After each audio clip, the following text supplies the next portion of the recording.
बिस्मिल्लाहिर्रहमानिर्रहीम अस्सलाम वालेकुम, welcome back to my channel. तो आज जो है मैं वेजिटेबल पुलाव बनाने जा रही हूँ। सर्दियाँ हैं और सर्दियों में इस तरह चावल खाने का बहुत ही मज़ा आता है। चलें सिंपल सी रेसिपी है लेकिन बहुत मज़े की। चले इसको बनाना जो है यहाँ पर शुरू करते हैं। तो सबसे पहले यहाँ पर मैंने पैन लिया था, इसके अंदर मैंने शामिल कर दिया था ऑयल। अब यहाँ पर सारे साबुत गर्म मसाले मैंने वो शामिल किए। दालचीनी है, बड़ी इलायची है, लौंगे हैं, काली मिर्च है और तेज़ पत्ता है इसके अंदर। वो डालने के बाद यहाँ पर जैसे थोड़ा सा कलर चेंज हुआ गर्म मसाले का, मैंने यहाँ पे प्याज शामिल कर दिया। प्याज डालकर यहाँ पे इस प्याज को मैं कर लूँगी यहाँ पे गोल्डन ब्राउन। जब प्याज यहाँ पे गोल्डन ब्राउन हो जाएगा तो मैं इसके शामिल कर दूँगी ये लहसुन अदरक की पेस्ट। मैंने हाथ से कूटा था इस लहसुन अदरक को, साथ में हरी मिर्च भी मैंने ली थी, वो भी मैंने इस तरह से हाथ से कूट ली थी। ठीक है, सारी चीज़ों को हाथ से कूटने के बाद मैंने इसका ये शामिल कर दिया। इसके साथ में थोड़ा सा पानी डाल दिया, साथ में मैं शामिल करूँ इसके अंदर मैं ये टमाटर की पेस्ट। अब जो है इसके अंदर हम मसाले शामिल करेंगे। यहाँ पर मैंने साबुत धनिया और सौंफ ली थी, इसको मैंने यहाँ पे मोटा कूट लिया था। ठीक है, अच्छे से फाइन पाउडर नहीं बना हुआ लेकिन थोड़ा मोटा कूटा हुआ है ये साबुत धनिया और सौंफ। और साथ में मैंने इसको शामिल कर दिया इसके अंदर नमक।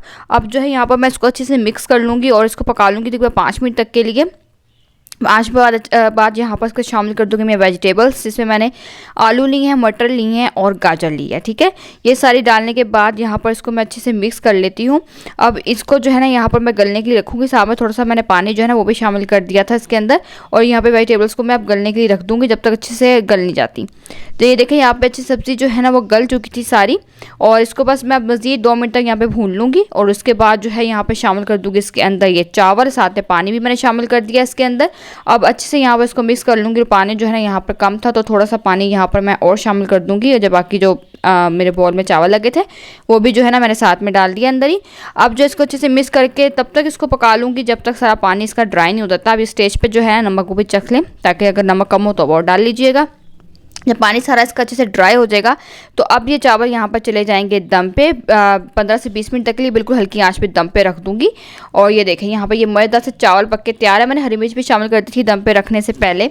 और ये देखें कितने मज़ेदार से चावल बन के तैयार हो चुके हैं। चलिए अब इन चावलों को यहाँ पर मैं कर दूँगी डिश आउट। ये देखें यहाँ पर कर दिया मैंने इसको सर्व। और यहाँ पे ना लाइट चली गई थी इसलिए रोशनी जो है ना आपको कम दिखाई दे रही होगी।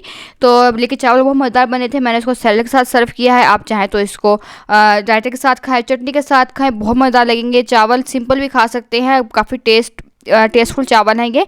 तो ज़रूर बनाइएगा रेसिपी को, मुझे ज़रूर बताइएगा आपको रेसिपी कैसी लगी है। अच्छी लगी तो वीडियो को ज़रूर लाइक और चैनल को सब्सक्राइब कर दीजिएगा। अब मैं आपसे इंशाल्लाह नेक्स्ट वीडियो मिलूंगी नई रेसिपी के साथ। तब तक के लिए अल्लाह हाफिज़।